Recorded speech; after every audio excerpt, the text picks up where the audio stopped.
Hello and welcome. My name is Alan, and we are looking at the news and politics from around the world for Wednesday.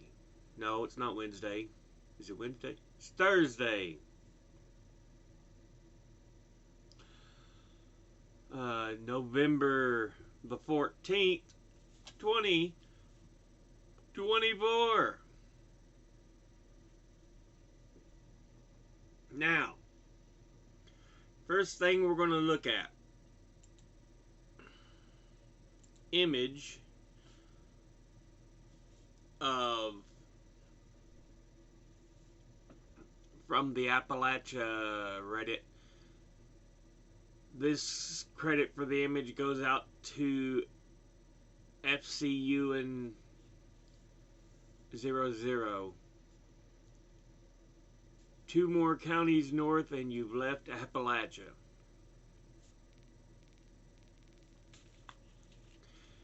Yeah. But he's looking at the sunrise at the tip tops of Appalachia.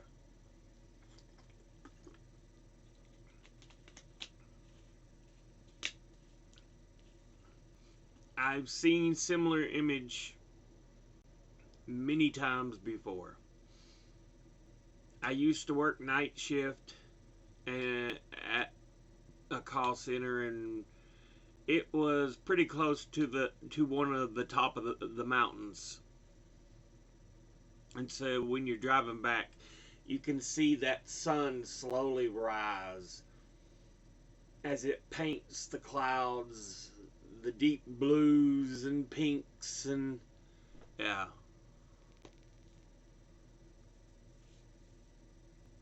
It's a beautiful sight. I've got out a couple times and just sat there and watched it as the sun rose in the morning. But yeah, I kind of wanted to give credit to that beautiful picture. Now, let's look at some statistics from the Data is Beautiful Reddit. How far into pregnancy do most abortions occur?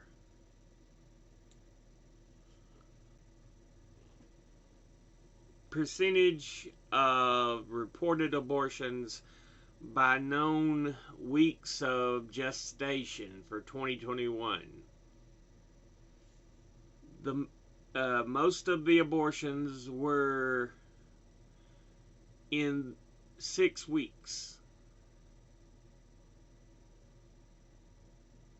Less than or equal to 6 weeks. So it was usually in the first little bit, but they've been banning even less than that. 7 to 9 weeks, big portion as well, and that's the majority of abortions is 7 to 9 and below.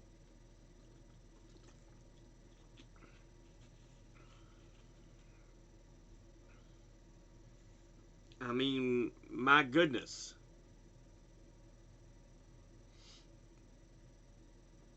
10 to 13 weeks, another big slice.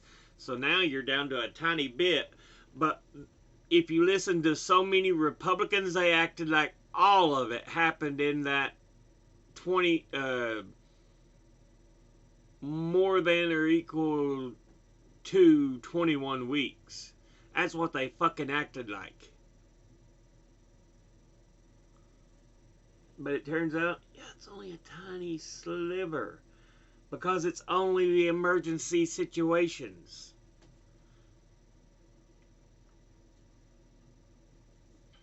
This is why I hate when people stuff their religions into political talk, because often it don't fucking fit. And then over on the right, statewide majority time period of reported abortions in 2021. Most states was within less than or equal to 6 weeks. You can see all the pink states. And then, of course, the blue, the 7 to 9 weeks. This is why Roe v. Wade was the correct position.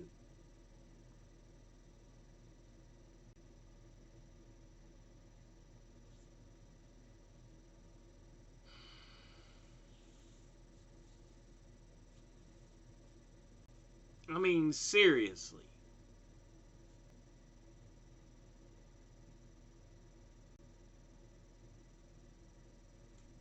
You've got, what, approximately 4 weeks in a month?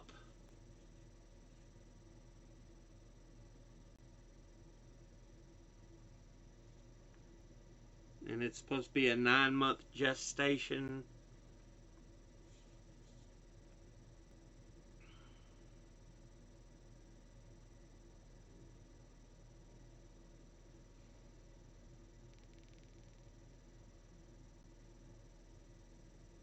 So what are we looking at? A 36-week? Yeah. And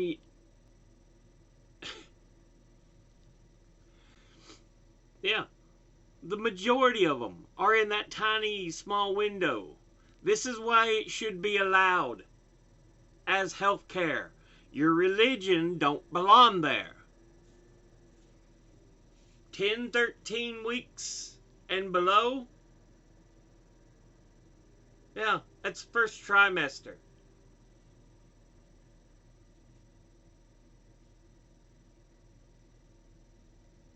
But they don't even want to give people that full window. Fuck Republicans.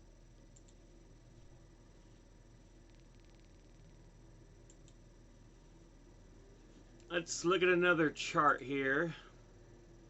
Share of eligible voters over time for the U.S. national popular vote. From 76 to 2024, we have Democrat percentage, Republican did not vote. So yeah. We also have it in graph, not bar graph, but line graph.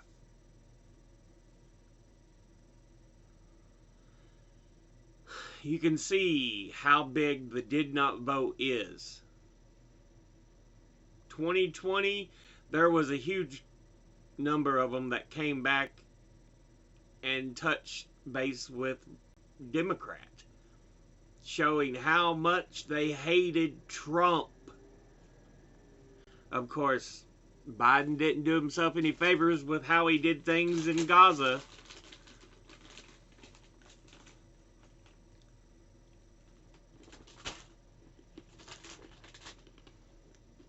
Excuse my munching pretzel pieces.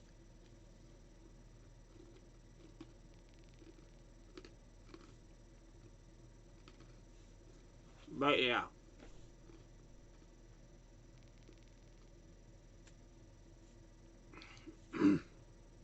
So you can see the differences. Democrats on top. This was the year Carter won. 80 Republicans on top. Reagan won. 84 Reagan won. 88 George H.W. Bush, the first Bush. And then, of course, 92, you see the purple go up. This is other. This was the year you had the first Bush versus Bill Clinton up here, and then Ross Perot.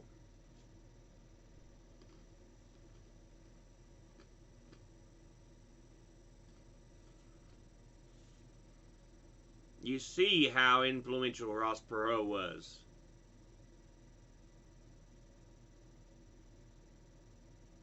A lot of the times there are 1 to 3 million third parties or others get. But Ross Perot, 20.9 million.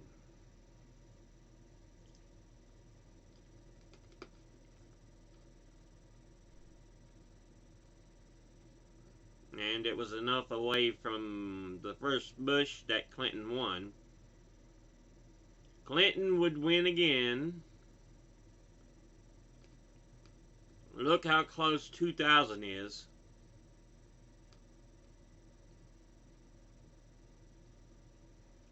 One of the closest races in history. 20.8 to 20 or 50.8 to 50.3. 500,000.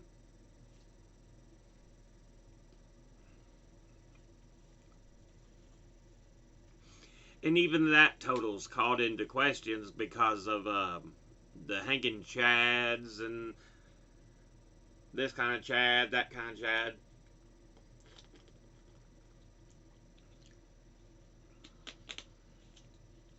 Yeah.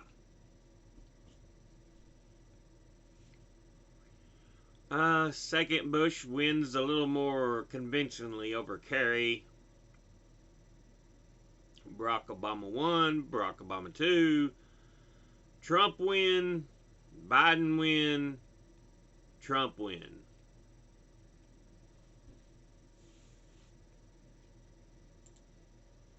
And this shows it bar graph.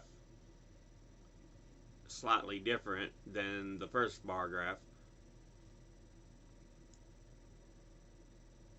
As we look at the percentages, information, blah blah.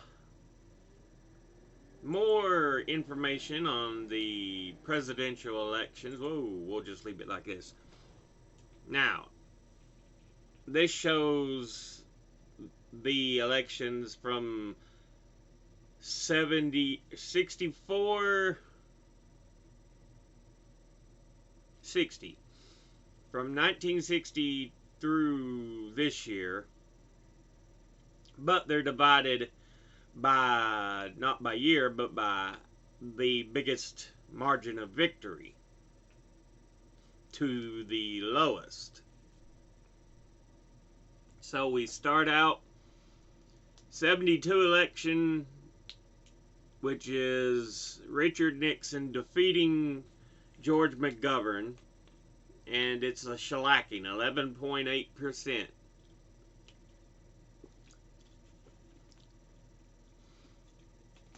So, biggest victory in the modern era. Behind that, LBJ defeating Barry Goldwater by 11.3%. Behind that, the second Ronald Reagan victory over Walter Mondale at 9.2%. Behind that is the first Reagan victory over Carter at 5.3%. From here on out, it's 5% or lower. First, we have the second Bill Clinton victory over Bob Dole. Then we have George H.W. Bush, the first George Bush, beating Michael Dukakis. And then we have Obama's first victory, which was over John McCain. Then we have Bill Clinton's first victory over George H.W. Bush and Ross Perot.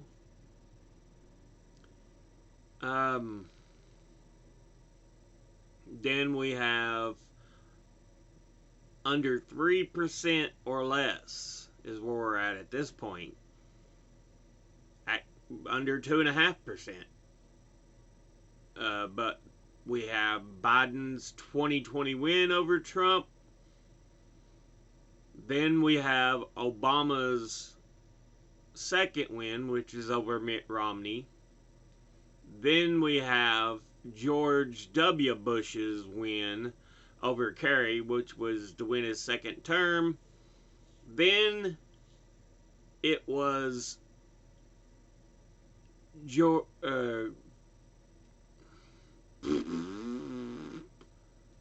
Donald Trump's first win, which was over Hillary Clinton. That was 1.1%. Then we have Carter's win over Gerald Ford at 1.05%. And as of the 97% data reported, because we don't have all the data, but 97% reported, Trump won his second term over Harris at 1.01%. Barely a percent, or 1%, so yeah. Then we have the three closest races.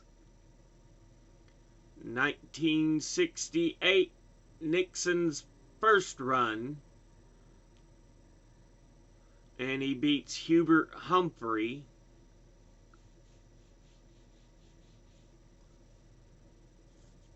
And that was less than 0.5% at 0.4. Then we have 2000, where George W. Bush beat Al Gore to win his first term. Yeah, this was the one with the confusion of the hanging chads and the recount. Yeah, that one was close. Two of the closest we've had in this century.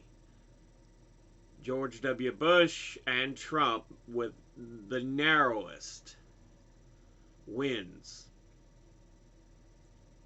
And then the closest ever. John F. Kennedy beating Richard Nixon by 0.1%.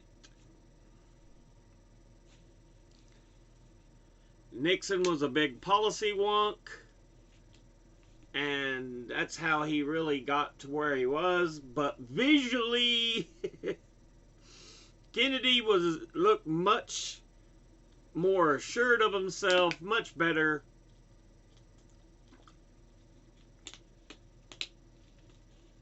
Yeah. And it helped to push him into office.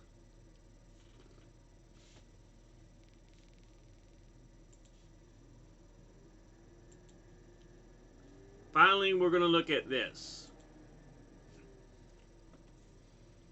Most points per games played in the regular season of the NBA/ABA history, with a minimum of 20,000 career points.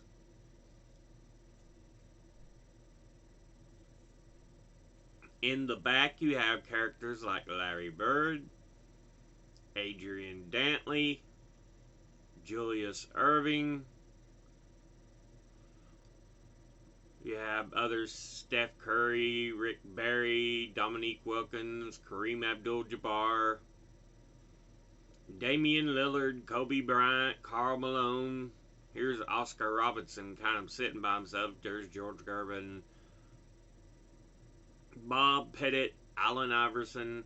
Then you get to some really good players: Jerry West, LeBron James, Kevin Durant, Elgin Baylor, and in the front, Michael Jordan, just nudging out Wilt Chamberlain.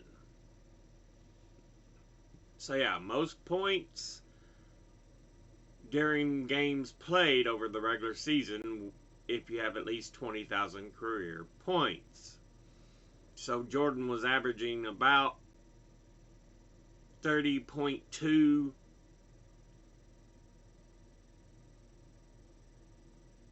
Yeah. Here's a slightly different chart. Most points divided by minutes played in the regular season, NBA, ABA history, if you've scored at least 20,000 points. And the chart looks slightly different. You have in the back Dan Issel. Then you have Rick Barry, Dr. J.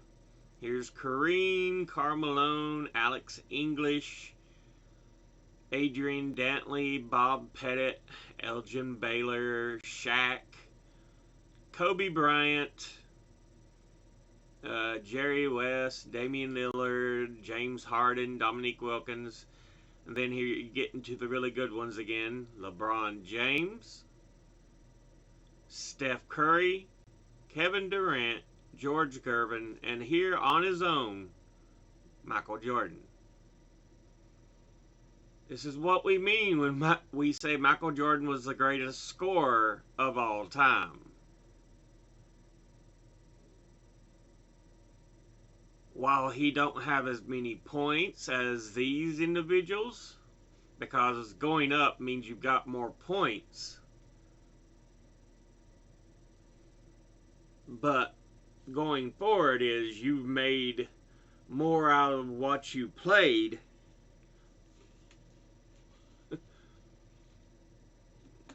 and in the time you played than,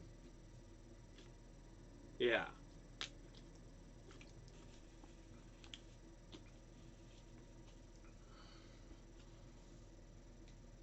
So Jordan was always going to give you huge points at the biggest effort he could. While LeBron has more points all the time, he doesn't have the output level Jordan had.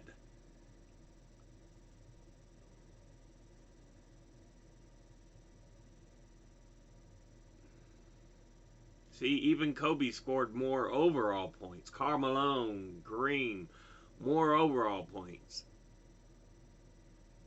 But there was something about Jordan because of the output he put forward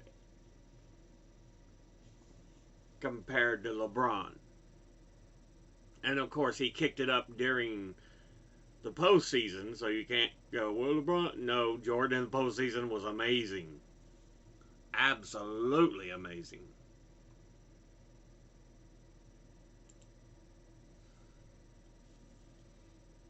Yeah, this is points per game played. Chamberlain did a lot as well. But you see a lot of the big names when you look at the two charts. And you get an idea of who's really amazing. Kevin Durant, underappreciated, I feel, given the positions he sits at.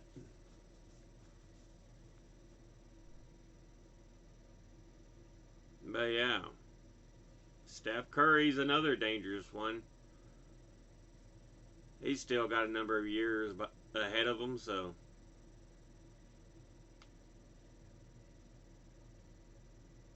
Yeah. Just, you look at these two charts and you could make a all-time team, no problem.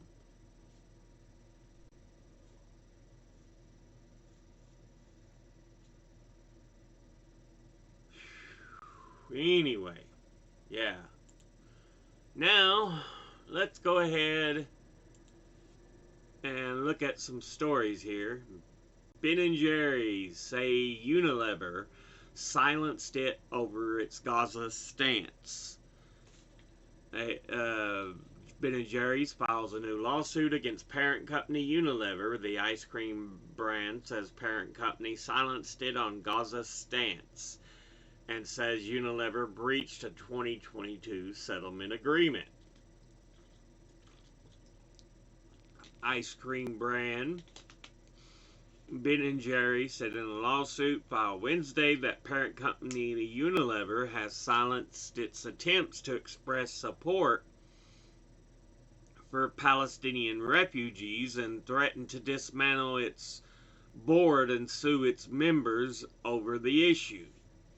The lawsuit is the latest sign of the long-simmering tensions between Ben & Jerry's and consumer products maker Unilever, which is planning to spin out its ice cream business next year.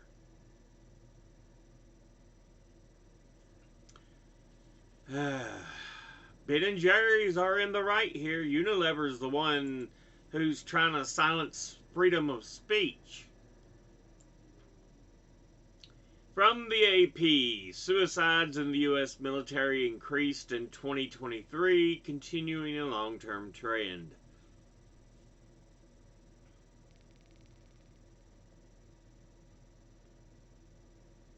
Yeah. This needs to be something you confront. Because while I don't support necessarily the military, I support the people who fight, the troops.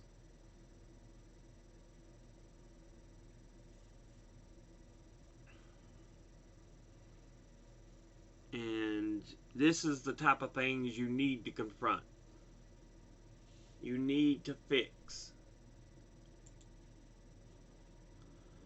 From CBS News, Indiana ban on gender transition treatment for minors upheld by U.S. Appeals Court.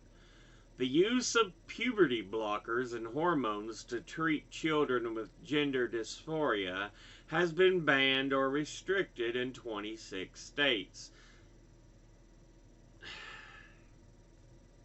It's typical bigotry.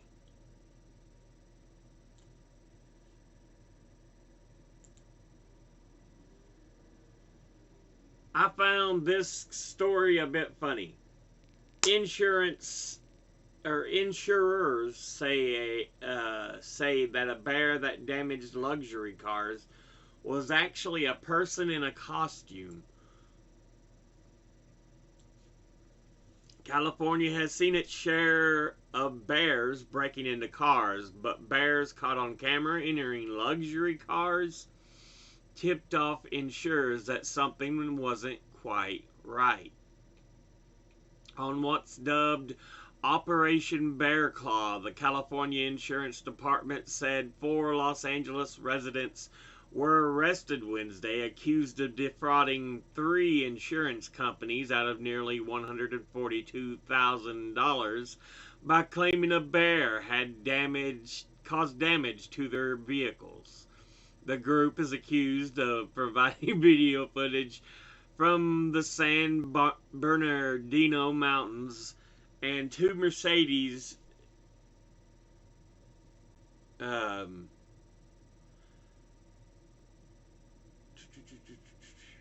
in January of a bear moving inside a Rolls Royce and 2 Mercedes to the insurance companies as part of damage claims, the department said. Photos provided by the insurance department appears to be show what appeared to be the scratches on the seat and doors. Anyway, also from the AP, Justice Department says jail conditions in Georgia's Fulton County isolate detainee rights. Jail officials in Georgia's most populous county are violating the constitutional rights of people in their custody by failing to protect them from violence, using excessive force, and holding them in filthy and unsafe conditions, U.S. Justice Department officials said Thursday. Yeah, even if they're criminal, there's still a level of decency you must uphold the situation they are in. This is from NPR. Senate Republicans concerned with Gates' nomination asked to access House ethics probe. Yeah.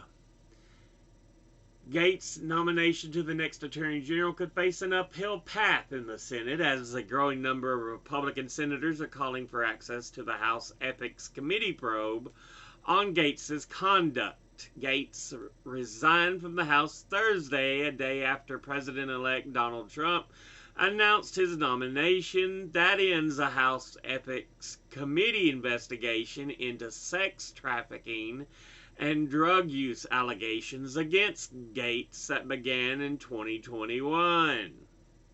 Yeah. See, these are the kind of people that Trump assigns to positions of power.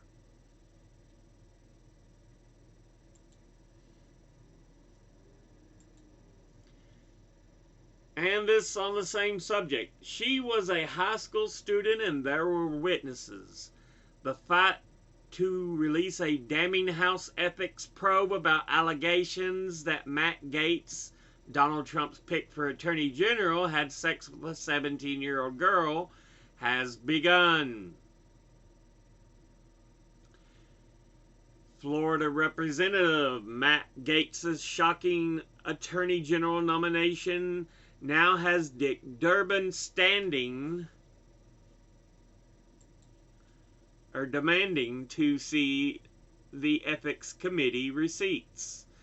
Deeply divisive hardcore Trump loyalist was nominated for Attorney General on Wednesday, leaving the members of both parties aghast. Gaetz drew his colleagues' ire after forcing out Speaker Kevin McCarthy and has been accused of trafficking and having sex with a 17-year-old girl at a drug-fueled party in 2017.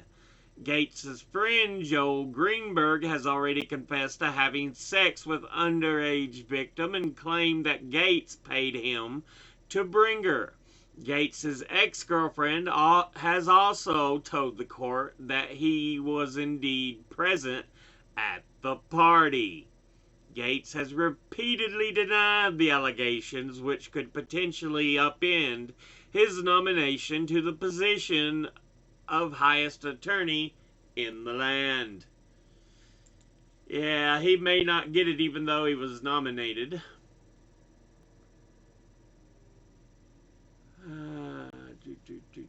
Do we have the link to the actual story? I don't think. Oh, there it is. Open.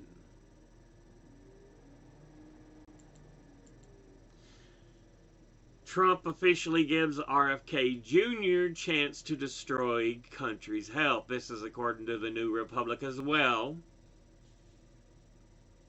Donald Trump has formally offered brainworm-infested vaccine truther Robert F. Kennedy Jr., RFK Jr., a role in his cabinet. Yeah, this guy is a guy who's like, I wouldn't trust vaccines, blah, blah, blah.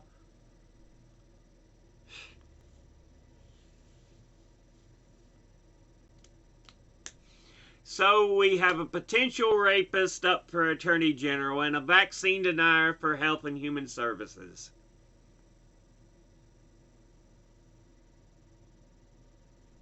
Wow.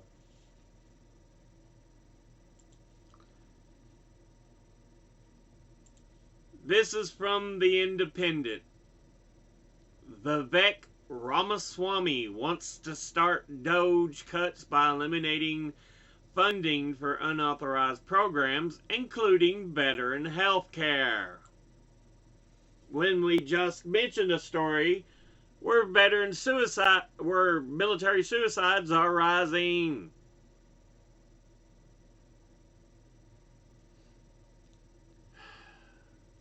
And DOGE is supposed to be Department of Government Efficiency. Is what it's supposed to stand for. But him and Elon Musk run it.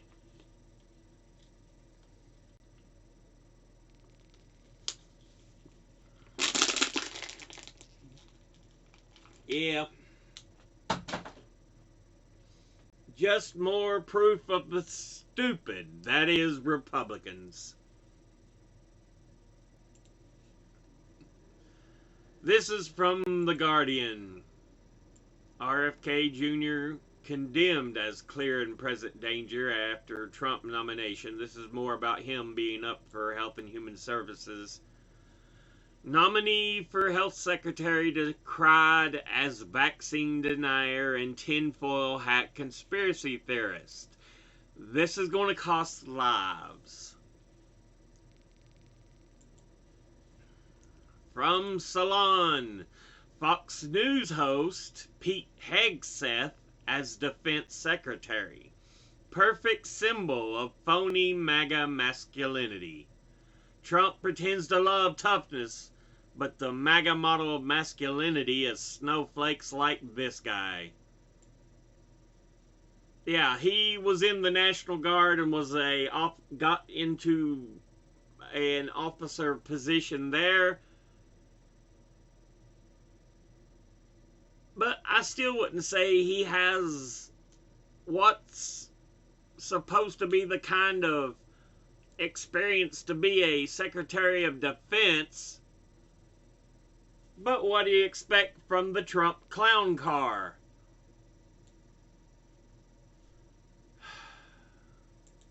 From AP News, food prices worried most voters, but Trump's plans likely won't lower their grocery bills.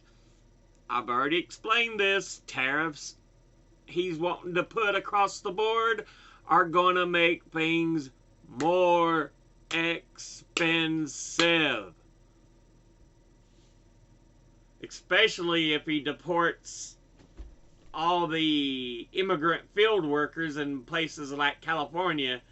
It's going to really raise local prices on foods too.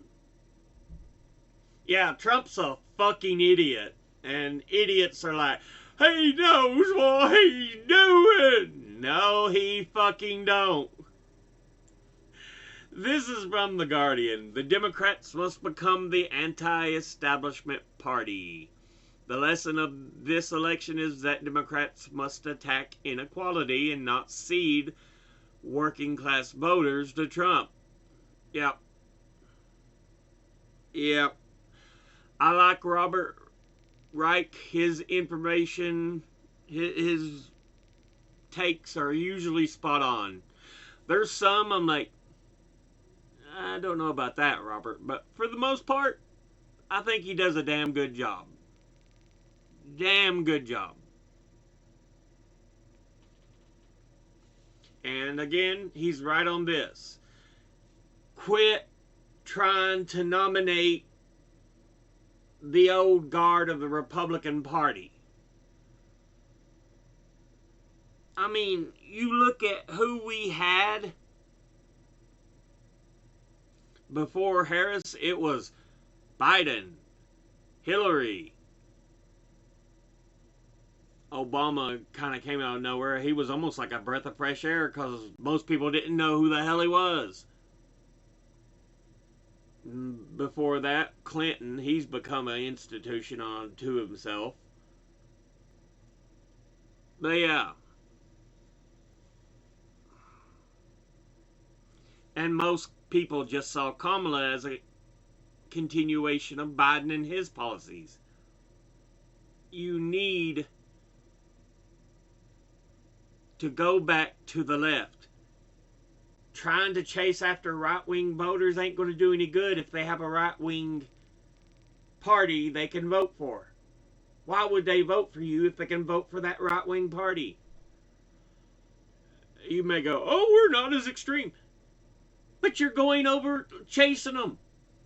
You're a dumbass, making yourself more extreme. Quit being a dumbass. But yeah. Check out Reich. He's got good stuff. From The Guardian. Startling claims made at UFO hearing in Congress but lack direct evidence. Ex-Defense Department officials said government employees have been injured and U.S. conducted secret UFO retrievals. I hadn't really got into this, but I've heard that they were supposed to have a hearing on it. Still free to read. This is not a paywall. Do it later. I want to kind of read this a little bit. U.S. government employees have been injured by UFOs, and U.S. government has conducted a secret UFO retrieval program. A former Department of Defense official told a congressional committee on Wednesday, though the hearing lacked any direct evidence to back up the startling claims. The hearing on unidentified anomalous phenomenon, UAPs, which has become the more accepted term for UFOs, also heard that the government had a huge amount of secret information on UAPs, including photos, other information. But it also learned, following a query from Colorado Congressman Lauren Boebert, that there was no evidence of aliens having a secret underwater base on this planet. The hearing came more than a year after the Pentagon was accused of running a secret UFO retrieval program by whistleblower David Grush, though no physical evidence has ever emerged to back up these claims. The lack of concrete proof has been a consistent thorn in the side of those who believe the government is harboring UAPs, with Wednesday's hearing again focusing on the testimony from people who said they were aware of secret government programs rather than witnesses presenting actual hard evidence.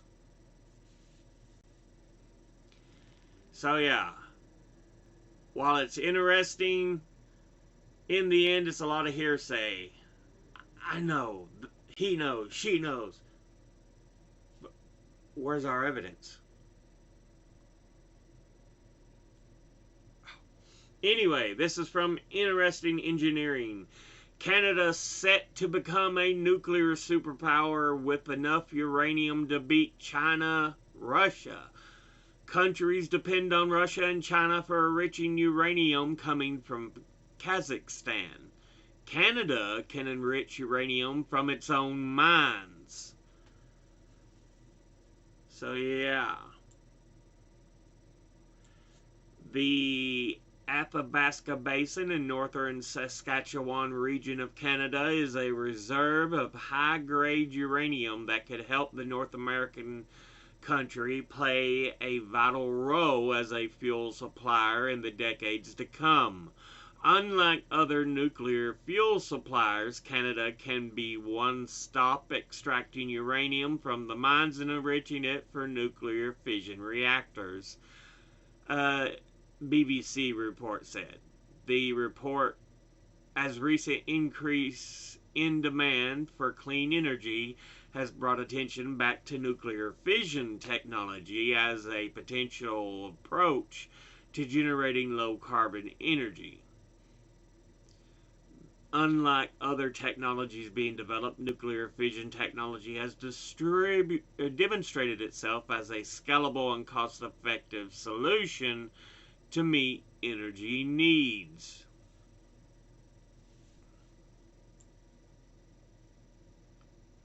Yep.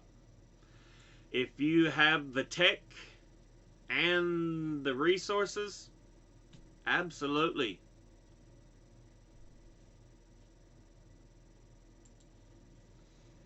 This is from TechSpot. Phone network employs AI grandmother to waste scammers' time with meandering conversations. In brief, human-like AIs have brought plenty of justifiable concerns about their ability to replace human workers. But a company is turning the tech against one of humanity's biggest scourges, phone scammers. The AI imitates the criminal's most popular target, a senior citizen who keeps the fraudsters on the line for as long as possible in conversations that go nowhere, a la Grandpa Simpson. The creation of O2, the UK's largest mobile network operator, Daisy, or DAI, Daisy, is an AI created to trick scammers into thinking they are talking to a real grandmother who likes to ramble. If and when the AI does hand over the demanded bank details, it reads out fake numbers and names. Gotta love that kind of stuff. This is from The Guardian. Swedish firm censured for use of C word in ads for vaginal health supplements. Regulator deems posters offensive, though Elixir Pharma argues term is not loaded in the same way as in the UK. Yeah, it's just a tongue-in-cheek use of the word because we do know it's originally meant as another word for vagina.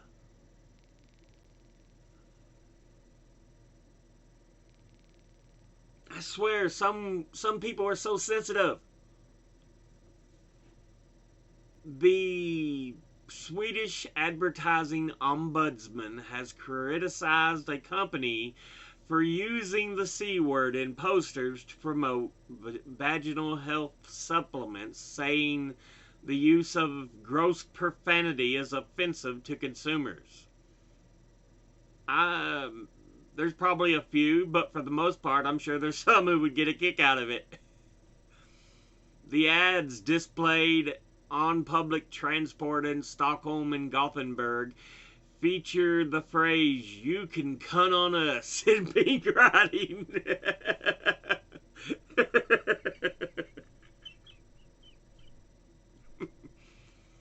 Wow. The company, Elixir Pharma, told the ombudsman in a statement that it took complaints very seriously, but it added the campaign for Happy Vagina Vitamins, which was produced in-house, was intended to promote important discussions about women's health in a powerful and conscious way. Yeah. Wham, it's a cuss word. Get over it.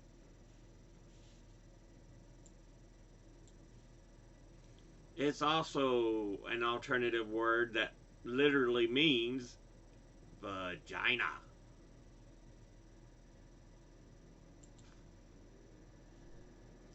From the AP.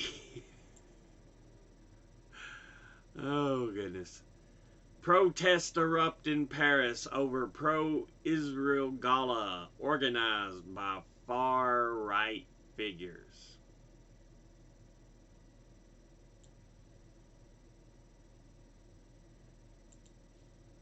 You see how many people don't care about lives. They're all about protecting the right to genocide. From the BBC, UN climate talks no longer fit for purpose, say key experts. The United Nations COP climate talks are no longer fit for purpose and need an urgent overhaul, key experts including former UN Secretary General and former UN climate chief have said. In a letter to the UN, senior figures say countries should not host the talks if they don't support the phase out of fossil energy. This week, the Azerbaijani president told world leaders gathered in his country for COP29 that natural gas was a gift from God and he shouldn't be blamed for bringing it to market. That came days after the BBC reported the senior Azerbaijani official appeared to have used his role at the COP to arrange a meeting to discuss fossil fuel deals. We really need to change the way we produce energy. But honestly, I wonder if it ain't already too late because the rich aren't going to give up what they have easy. This is from the New Arab. UN committee says Israel's war in Gaza consistent with genocide. A UN committee has found that Israel's brutal war on Gaza is consistent with genocide, citing mass casualties and use of starvation as a weapon. Thank you. But until the U.S. is willing to finally put the thumb screws to Israel, it ain't going to change a goddamn thing. Finally, in Euro News, we have Rafael Grossi visits Iran in a bid to restore the inspector's access to the nuclear program. Which I think is the right fucking thing to do.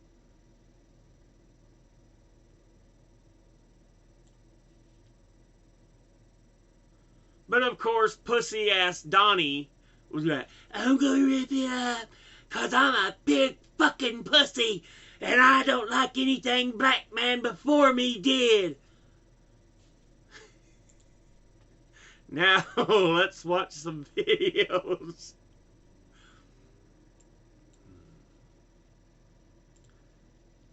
This video, innovation in the darkest of times in Gaza. Children managed to create an alternative for a blender machine under the current challenging conditions where they lack basic resources. So without really electricity or anything, this is what they do. السلام عليكم ورحمة الله وبركاته. اليوم عملنا مونوليكس مصنوع من موتور وشوية خشب ومفتاح وغطايا شفرة سكين وبطارية. وبسم الله الرحمن الرحيم. بسم الله الرحمن الرحيم. Wow. Here we go. Homemade blender. They attach it to the battery to give it the power. بسم الله الرحمن الرحيم. هاي الحمص طحناه على المونوليكس الحرب. الله. Wow. اشي رهيب. اشي رهيب. Well done, guys. Well done.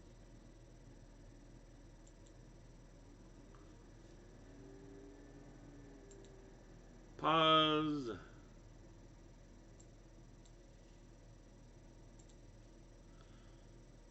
Karen goes off on workers for arriving to the work site too early. Oh, Lord. Good morning. Hello. Hi. I'm calling code enforcement again. How? Okay. Also, probably immigration. Okay. And Yeah. reporting you because you're not supposed to be here till 7 o'clock in the morning. No work before 7. I reported you the last time. You're going to get reported again. Do you understand me? What's your name? Ma'am. What do you mean? This is the law. Yeah. Do you understand the law? We're not working. I mean, That's not working? We haven't started yet. We just pulling in. Okay. Yeah, we're not having a start yet. Okay. We'll see, but I'm going to take your pictures now. Okay? Maybe I'll send them to immigration too.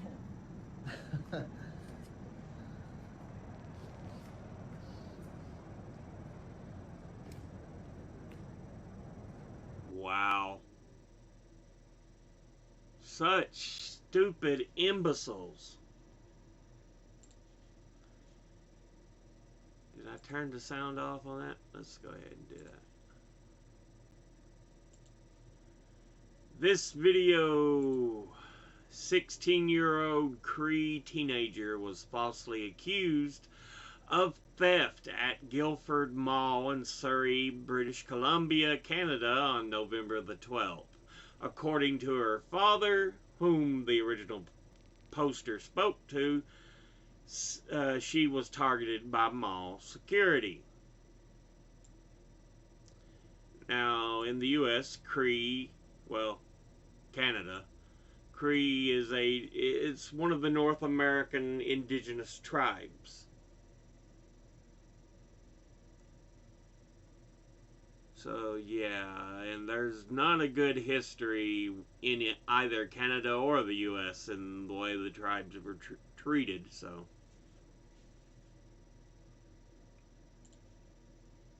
Yeah, film it. I don't care. No, this is Canada. Fuck off. Get the fuck away from me.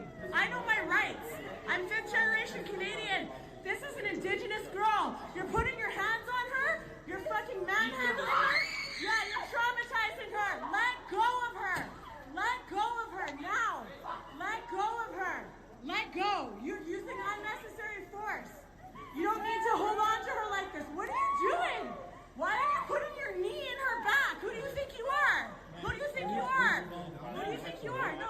loser. Get the fuck away from me. You're a loser. You guys are losers. You're pussies. You're pussies. What are you doing to her, man? Let go of her. You're hurting her. You're fucking hurting her, you goose. Yeah, film it. Wait, they're hurting her. They're fucking hurting her. I can't breathe. Yeah, she can't. Really? You're gonna kill her? Are you her friend? Are you her friend? Are you her friend? What the fuck are you guys doing? This is going on the news, by the way. I'm putting this on the news. I don't care. I'm not an immigrant. I know my rights. I'm fifth generation Canadian, and what you guys are doing is wrong. This is an indigenous girl. Why are you holding her like this? Why are you holding her like this? Why are you hurting her, you loser? Yeah, get the women up here to be losers. Oh. Wow. I would sue the fuck out of that defense group for their treatment of that girl if I was her dad. I would sue them for every dollar. Sue them out of fucking existence. Anyway, this video. James Elder of UNICEF. Entire families are being killed in Gaza and now in Lebanon. I don't know whether to scream or to cry. Brace yourself for a second. When I was first in Gaza a year ago, I encountered a story that I never imagined possible. In a hospital with a boy utterly broken from a bombardment, and his carer whispering to me. I didn't understand why he was whispering. He was whispering because he was explaining that this little boy, his entire family, had been killed. I'd never heard such a thing, and I didn't imagine I would, and I've now heard it dozens of times. And now I'm in Lebanon, and I meet Ali. I meet 2-year-old Ali, who spent 14 hours under rubble and hasn't spoken for about 2 weeks because of that trauma. Only now, in the last couple of days, little Ali speaks to a child psychologist and to learn that his mum has been killed, that in the airstrike his father was killed, that Ali's sister was killed, that Ali's grandmum was killed. You get Ali's entire family was killed. We have to ask ourselves, are those with power, those with influence to stop this, really going to watch in silence again while these horrors play out again?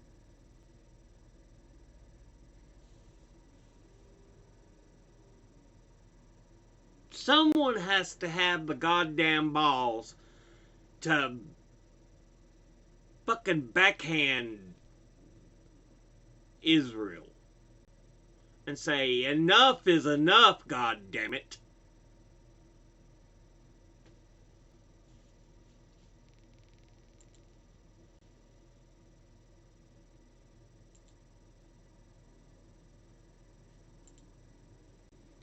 And of course, while this is all happening, here's Britain's current Prime Minister. Yeah, UK Prime Minister Starmer says there is no genocide in Gaza.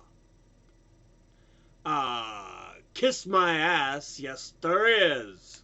Mr. Speaker, Article 2 of the United Nations Genocide Convention makes it explicitly clear that genocide is not about numbers, it's about intent. And the intent of the Israeli government and the IDF has been explicitly clear in words and in actions over the past 400 days. More than 45,000 innocent men, women and children killed. On the 28th of October, the Foreign Secretary denied that a genocide was even taking place and suggested that the Israeli army had not yet killed enough Palestinians to constitute a genocide. And last week, the PMQs, the Prime Minister started that he has never referred to the atrocities happening in Gaza as a genocide. Will the Prime Minister share his definition of genocide with this House? And will he state what further action he is prepared to take to save lives of desperate and starving men, women and children, given that we now hold the presidency of the United Nations Security Council? Please. It would be wise to start a question like that by reference to what happened in October of last year. Suck a dick. I'm well aware of the definition of genocide, and that is why I've never described this as and referred to it as genocide.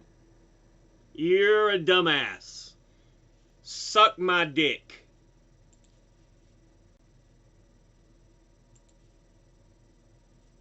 Sorry for the language, those who don't like it, but yeah.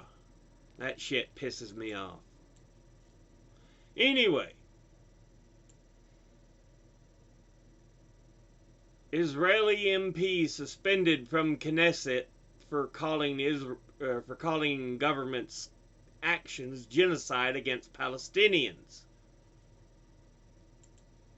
So you've been suspended from the Knesset for 6 months over statements that you've made. I just want to remind our viewers, or tell our viewers, what you actually said. You said, such is the state of the so-called democracy in Israel, that those who chant their support for genocide and celebrate the killing of innocents are considered heroes, while those who fight for justice and peace are persecuted as traitors. Who supports genocide and the killing of innocents?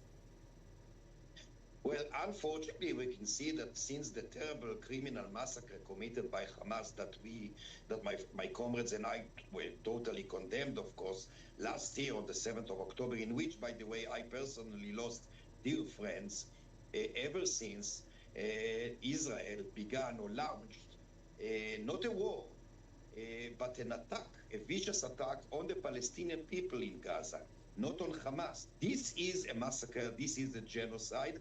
Given the destruction, the banning of or not allowed. Yeah, this hasn't been about defense, about rescuing hostages, any of that for a long fucking time. This has been about ethnic cleansing. And frankly, Israel and Israelis should feel fucking ashamed, but they rally and chant all about this no more Arab blah blah blah. Fuck you, you cocksuckers. God damn, how can anybody fucking support that fucking behavior? Humanitarian aid to get in, starvation, lack of water and medicine, the total destruction of hospitals, of buildings, of civic neighborhoods altogether. This is, according to the acceptable definition, a genocide. And unfortunately, many people in Israel, of course not everybody, the Israeli society is very polarized. There are millions who are against those atrocities, but still the government and a great deal of the so-called opposition in the parliament, at the Knesset, support it. But if one hand commits the crimes, the other hand is put on our mouth in order to hide it and to prevent us from speaking up against those atrocities. And somehow I'm not surprised that's happening. Early, when I started reporting on this, I said, look,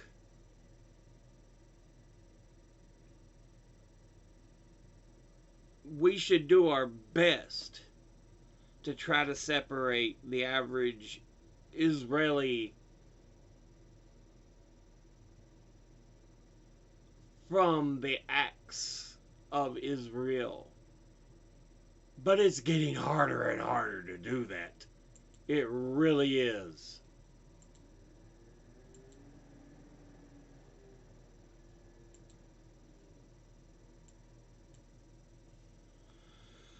Okay. Dutch politician Steven van Baarle condemned Maccabi Tel Aviv hooligan violence in Amsterdam during an emergency debate regarding last week's clashes. Amsterdam was terrorized by genocide glorifiers who thought like they, as some sort of colonist, could make Amsterdam unsafe. Voorzitter, als mensen worden aangesproken op het feit dat ze Joods zijn, is dat verschrikkelijk en moet dat aangepakt worden. En de uitspraken die we in de afgelopen dagen hoorden, zoals kankerjood en we gaan op jodenjacht, dat kan niet, dat mag niet en dat moeten we afkeuren. Antisemitisme is in alle vormen verschrikkelijk en moet bestreden worden. Hoe het zich ook uit, in woorden of in daden. Er is in Nederland geen plek voor haat.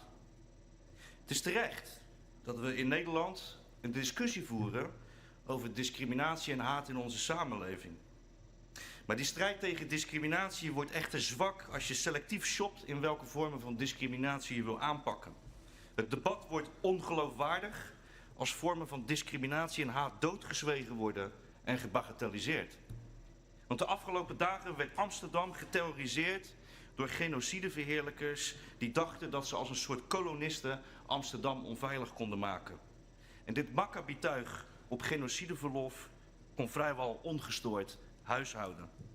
Terwijl de meerderheid van Amsterdam de pijn voelt van de totale vernietiging van Gaza en de door de Nederlandse regering gesteunde genocide, liep de bende Maccabi-tuig door de stad en scandeerde: fuck de Arabieren, er is geen school meer in Gaza, want er zijn geen kinderen meer. Racisme en genocideverheerlijking, het lachen om vermoorde kinderen terwijl de politie meekeek. Palestijnse vlaggen werden vernield en in brand gestoken. Er sneuvelden ramen waar Palestijnse symbolen hingen. Het tuig terroriseerde de stad met planken, riemen en stalen buizen. Taxichauffeurs werden bedreigd en aangevallen. Dames met een hoofddoek kregen te horen: we weten jullie Arabieren nog wel te vinden, we maken jullie een kopje kleiner. We will kill you. En in een Israëlische krant konden we lezen dat Maccabi-tuig tegen elkaar zei en afstemde: we gaan op zoek naar Palestijnen om ze in Amsterdam in elkaar te slaan. En dan zou je denken dat deze Tweede Kamer zegt: deze buitenlandse inmenging van IDF-soldaten op genocideverlof, daar is geen plek voor in Nederland. Dit Maccabi-tuig met normen en waarden die totaal haak staan op waar Nederland voor staat, daar is geen plek voor. Wij gaan naast al die Nederlanders staan die in hun eigen stad worden geterroriseerd. Maar het was stil.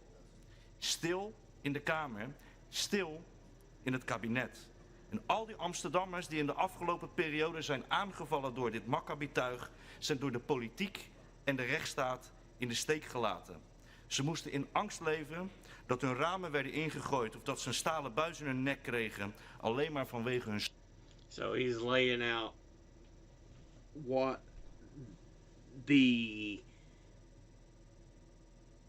he's calling them thugs, which I completely agree. The Tel Aviv Maccabi thugs were doing in Amsterdam, the terror they caused, the destruction they committed, and how they bragged about it. Yeah. Steun aan de Palestijnen. Mensen die hun huis niet uit durfden omdat dat genocidale tuig ze stond op te wachten. Waar was de rechtsstaat om deze mensen te beschermen? Waar was de politie om hier tegen op te treden? En waarom is het toegestaan dat deze mensen überhaupt naar Nederland kwamen? En hoe konden ze ongestoord hun haat spuwen?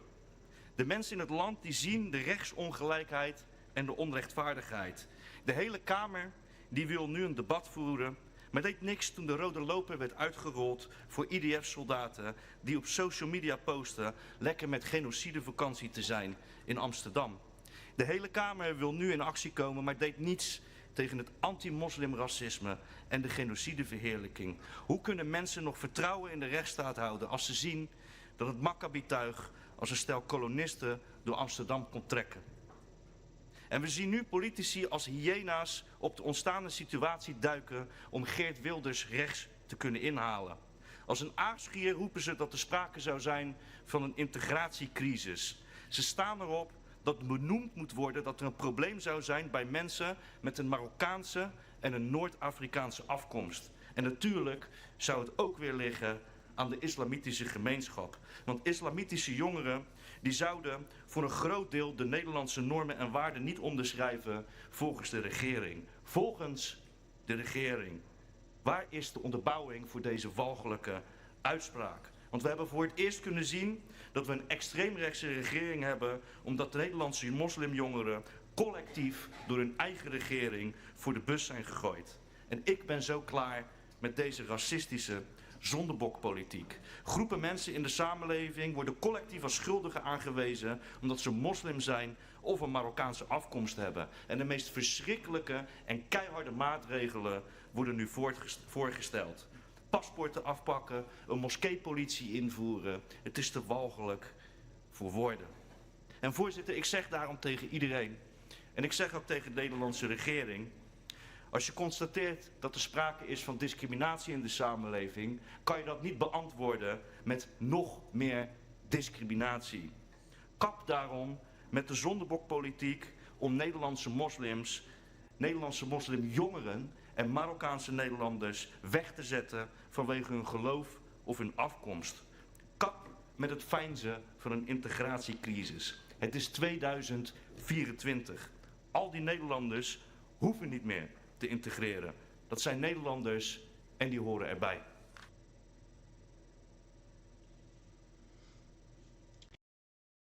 He's talking about even though the Israelis were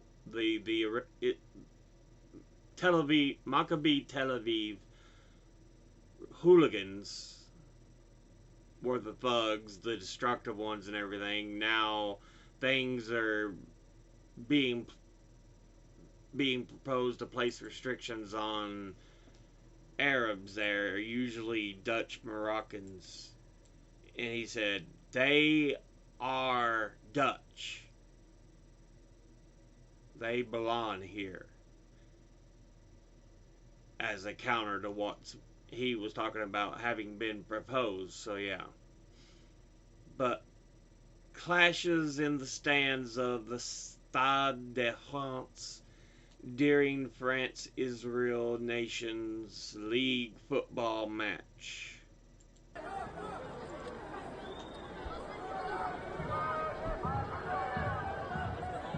C'est ça qu'ils font. Ils sont pas venus regarder un match, ils savent qu'ils vont perdre le match.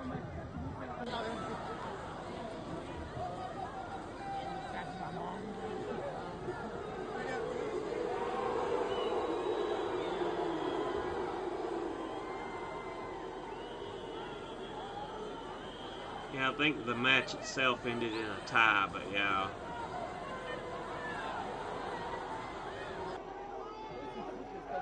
You're not going to have any friends left, Israel, the way you've been acting. You're going to fuck yourselves over. Mais il y avait encore des gens qui rentraient après le coup d'envoi.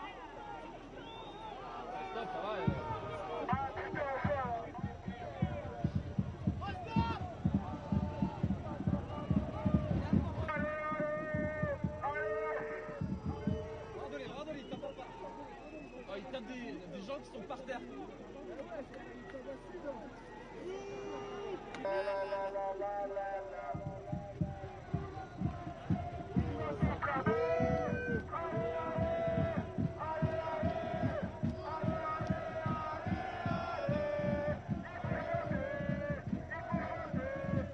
Donc ils l'ont cherché aux Pays-Bas. Ouais, non, ils sont... C'est eux qui ont commencé à agresser des Palestiniens, des pro-Palestiniens. Les frères se demandent.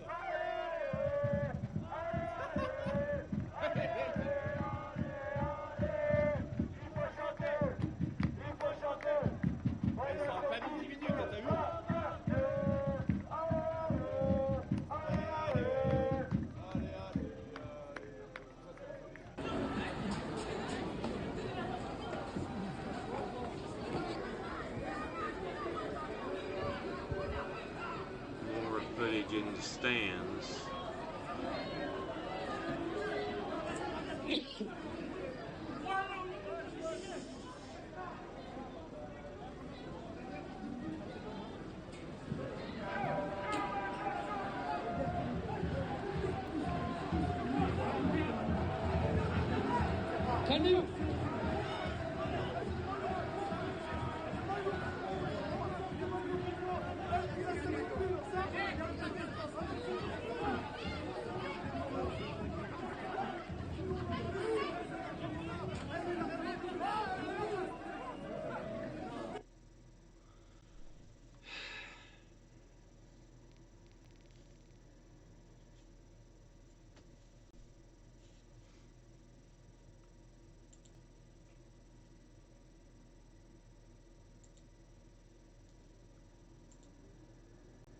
And finally, we have a video here. The next U.S. Secretary of State, who was appointed by Trump, Marco Rubio, replies to Israel-Hamas conflict questions.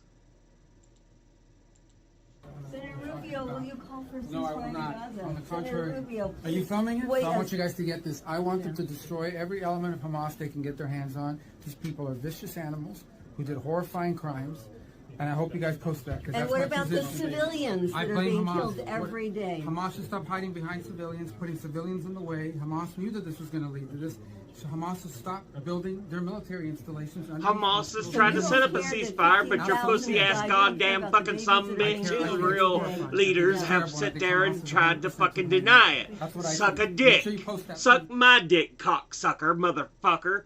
Goddamn sumbitch. Ugh. Pisses me off. Motherfuckers like that need their asses kicked.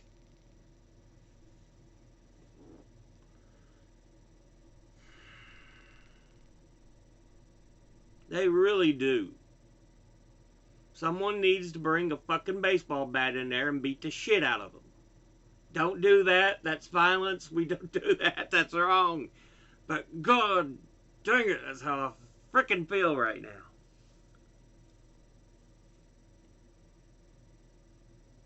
You're a psychopath.